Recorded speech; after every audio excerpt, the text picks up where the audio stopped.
Hey peeps, and welcome back to a brand new episode of NEO Scavenger. So when we left off, we were making our way to Detroit, and I kind of did just a little bit of the traveling off camera. And unfortunately my recording thing is right there. As you start out of the clearing, I don't know, you finally see the source of that eastern glow. It's a city larger than any you've ever seen. Skyscrapers and their bigger brothers, arcologies, stand shoulder to shoulder, casting their glittering lights to the sky. Hovering lights flit around the super towers like fireflies. A massive wall encircles their base with armed buttresses like glowing points on a crown. And radiating out from that wall, a shanty town of crumbling building shacks and tarp lean-tos. Relief at the sight of civilization almost overtakes you until you realize you still have to make it there. That and scavenging promises to get a lot harder near the city, as nearby ruins will have been picked over already. That's okay, because we're not going to be doing much more scavenging. We are just trying to get ourselves there. Great, we are very close now. Let's go into the outskirts, and this is where we'll camp. Okay, you hear people, you hear voices, you see them people. I don't know, I need to move that, and I apologize. I'll have to move it in between recordings. Lots of them. Pushing branches aside, you're presented with the city you saw from afar. A hybrid between a shanty town, refugee camp, and RV park skirts the massive walls to the city. Everywhere you look, people navigate the winding, muddy roads, carrying supplies, patching holes in shelters, or arguing over property. Smoke from 1,000 camp stoves and barrel fires trail upward, and the scent of cooked food elicits a gurgling from your stomach. Nary a person is paying attention to you, just one of a dozen ragtag corpses shuffling in from the wasteland. Beggars, customers, hopefuls, prey. Welcome to DMC's sprawl. Okay, so let's check out.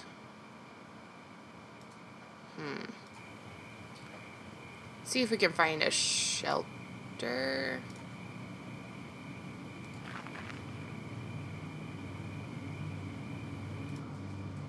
Okay, available campsites.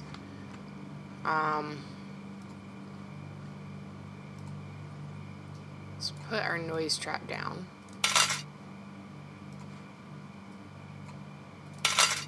And sleep. It is now dawn. Okay, so let's not forget to pick our noise trap back up.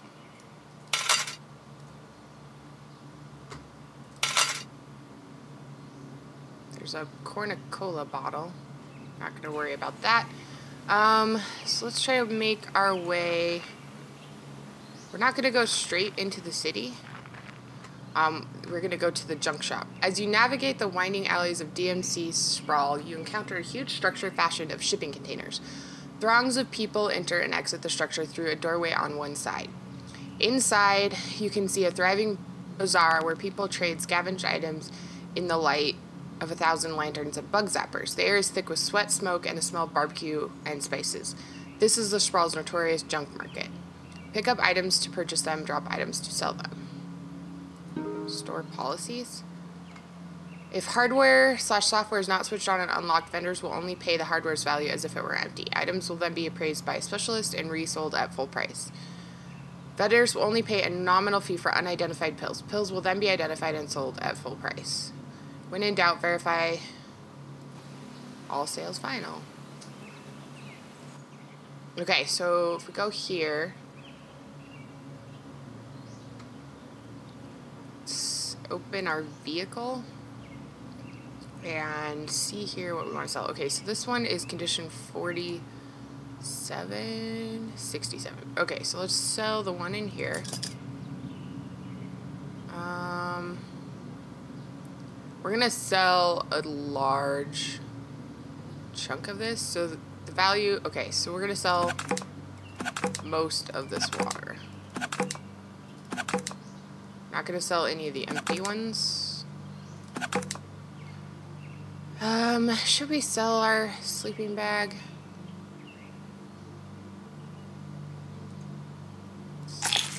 Oh crap, I sold everything out of there. Well, might as well sell that too. Clean rags, we're gonna keep the clean rags. I am going to, this takes up so much space and I don't feel like it's absolutely necessary. So we're gonna sell that. So we're up to $429, which is pretty decent. Condition 100%. So I think what we're going to do is, okay, so we want to sell that. We're going to go ahead and sell all of the bullets because we don't have a gun anyway. And then let's actually leave here for a second. We're going to go over here so we can rearrange some stuff. Unlicensed power tap. Add it to use. Empty this out. Drop that. We're gonna put, we don't have any batteries to use up anyways, so.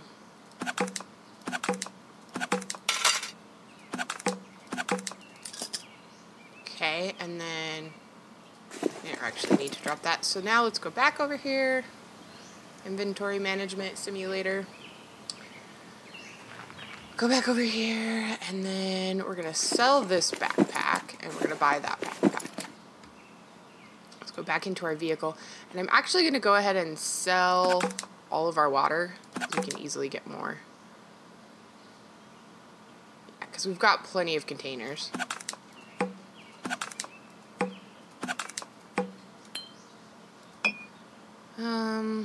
Those aren't even worth selling. $10 condition, 100%. Ugh, that's a lot. Don't think that there's anything here that we really want. If they had a left shoe, that would be great. Okay, nothing here that we want. So I think what we're actually going to do is, we've got actually a fair amount of money. I think we could head into the city, or try to head into the city.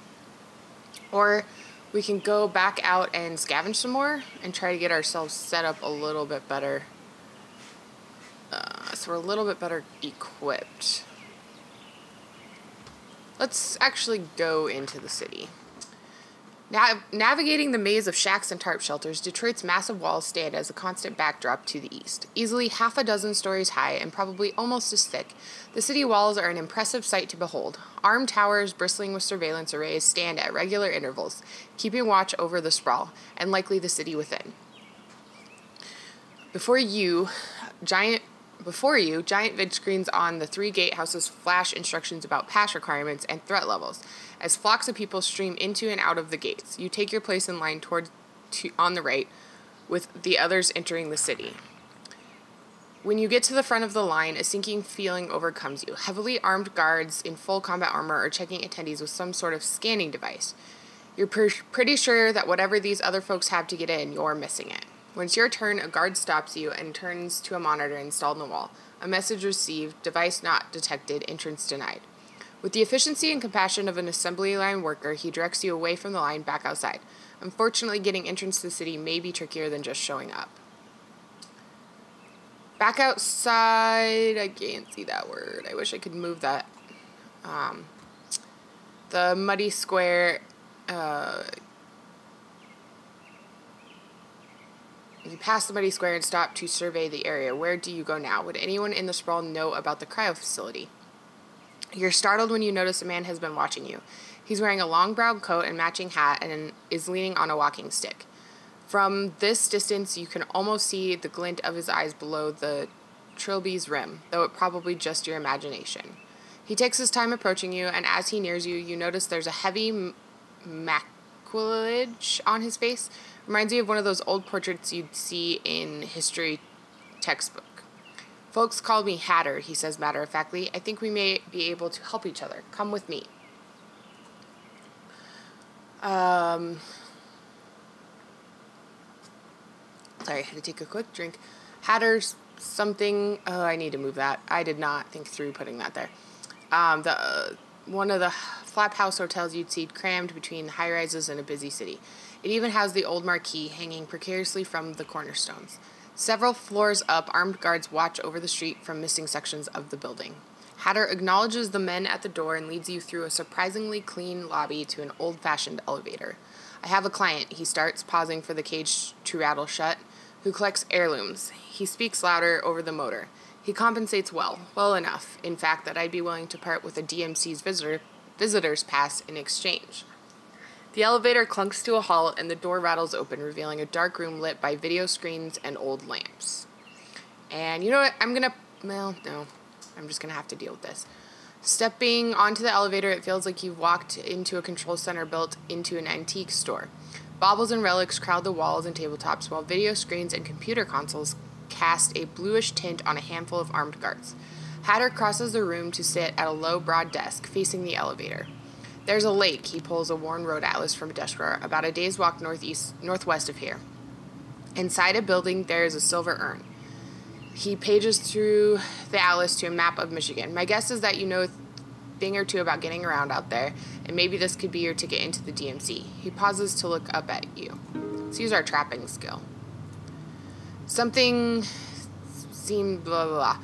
You're no seasoned mercenary, but you're sure any fixer worth his salt is going to be careful with whom he contracts for work. And a visitor's pass can't be cheap, so there's no way this is just a cakewalk test. Plus, Hatter approached you. Nobody walks into a town out of nowhere and gets that kind of welcome. Something doesn't wash here, and it's making you edgy. I don't like this, you say, stopping short of sounding threatening. Sounds like someone's trying to set me up. That gets Hatter's attention.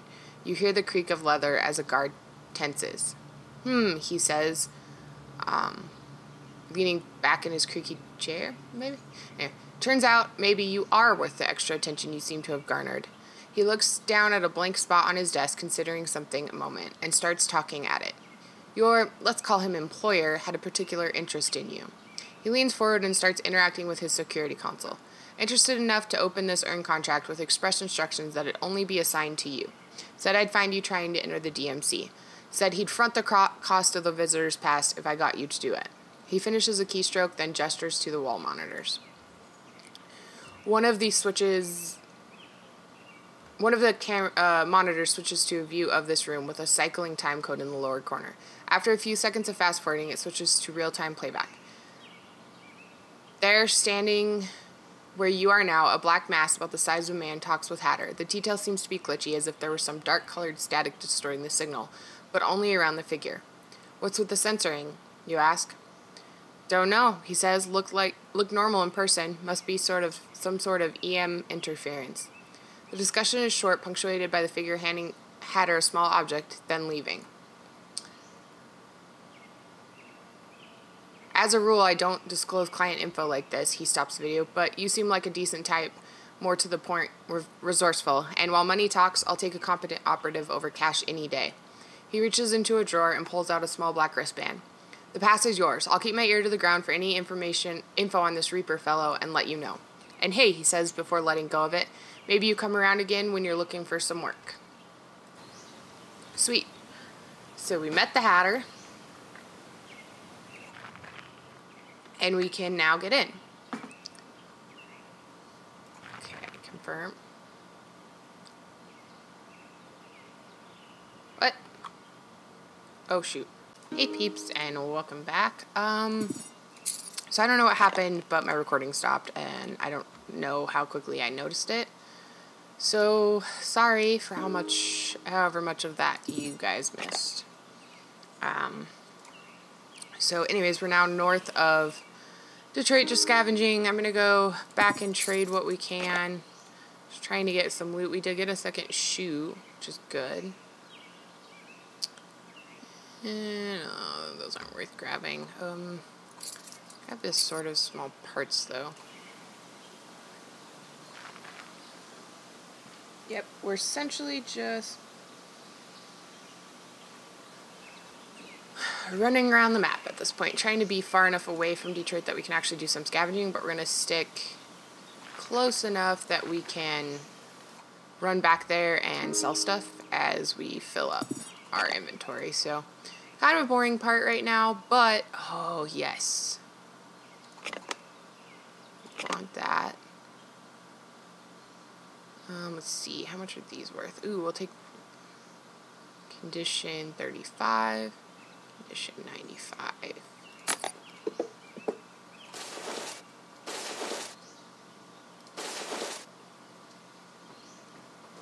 Come on.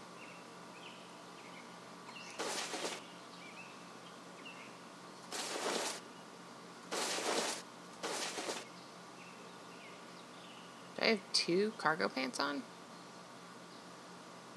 No. Oh, I don't know what I did there. Oh, I grabbed the shoe off. Okay, that was confusing.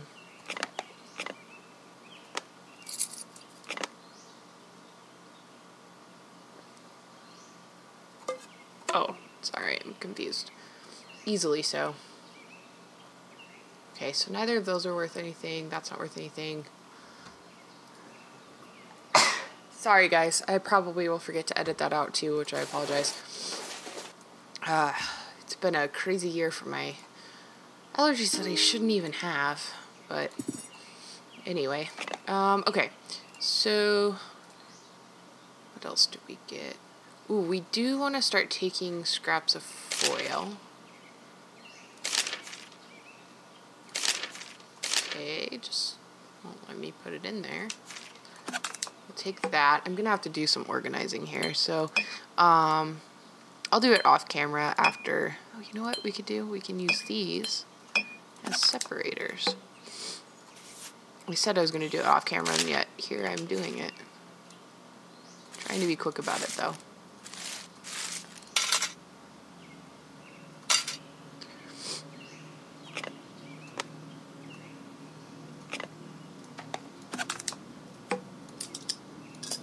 Okay. Onwards. Start headed back north of Detroit, and then we can go back down and sell some of the stuff. Why are we barefoot? I found shoes. Oh, that was when we took our shoe off. Let's go in here and scavenge.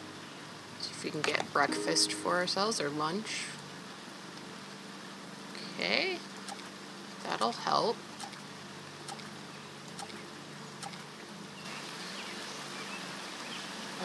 Not enough moves. Yeah. So, yeah, I'm just gonna do some trading, essentially. Try to get our finances up a little bit so that we can do some augmentations. Oops. Nope. Use. Oh, crap. Sitting on a decaying bark bench, aiming his gun at your chest, is a scarred, flint-eyed man. From the kit and camo clothing, you tell he's Ronin, a gun for hire. He's airing his feet, one profusely bleeding from a recent gash, probably the same gash that caused that rip through the sole of his shoe. A lot of sharp metal around these parts. The pain must be affecting his grip on the rifle. It's wavering, maybe enough for you to safely dive off to the side. He's not saying anything, just sitting there.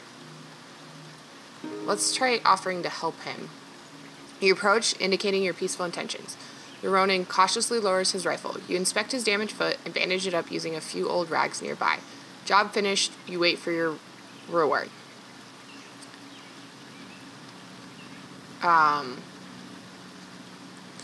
His stare doesn't waver. Hey, even a word of thanks would help, but no. He lowers the rifle to your chest once more and lets it be known that he'd like some personal space. As you back away, he reaches into a pocket and says, catch. He gave us jelly beans. Apparently. Well, we'll take what we get. How's our... Oh, yeah, we're in good condition there. It's the end of that turn. Do some more scavenging here. Don't imagine we're going to get a super... We are starting to get close to Detroit again. Let those go into the vehicle. We could take those. Locked storage set. Oh, no, we'll use our pick locks. And we'll use trapping. No useful items. Destroyed office building. Don't think there was much useful there either. Another bottle of water. Or bottle for water. Alright, how close are we to Detroit is my question. Oh, we didn't go that far. I think we already got that. So let's go down here.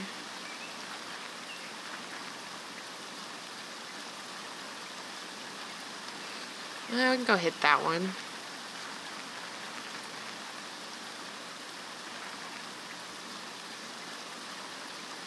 Oh, yeah. I mean, no, we can't, because there's no reason to. We're already back down here. Okay, I believe this is... Okay, let's use this. Empty out. 4 charges.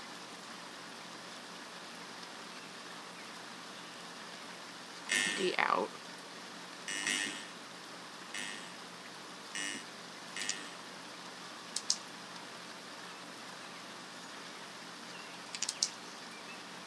Nope. Put that back in there.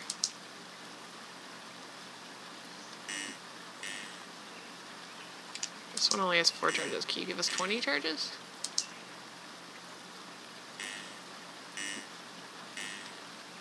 There we go. Okay. We recharge those batteries. We still don't have... Oh! Yes. Oh, it has 20 and 7 charges. Let's empty out. Can I not put another... Oh, no, I already did. Let's put that back in there. Turn this on. Can we use it? 5 hours. Okay, let's sell the others. Oh, no. Let's turn that back off. And we'll figure out how to use it in a minute. Let's go down to the junk... Oh, no turns. Go down to the junk market. And let's sell this stuff.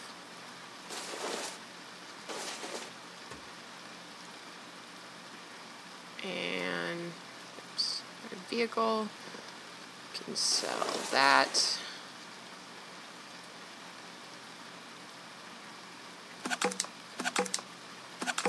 We'll try to always keep 5 bottles full for ourselves.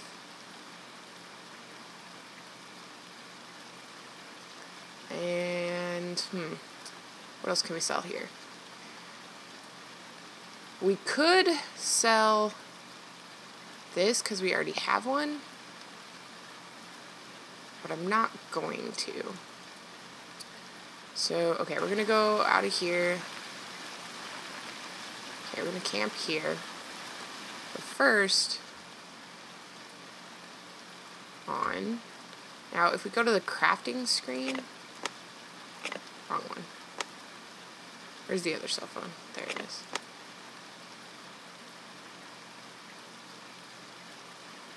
Nope. Can we use it?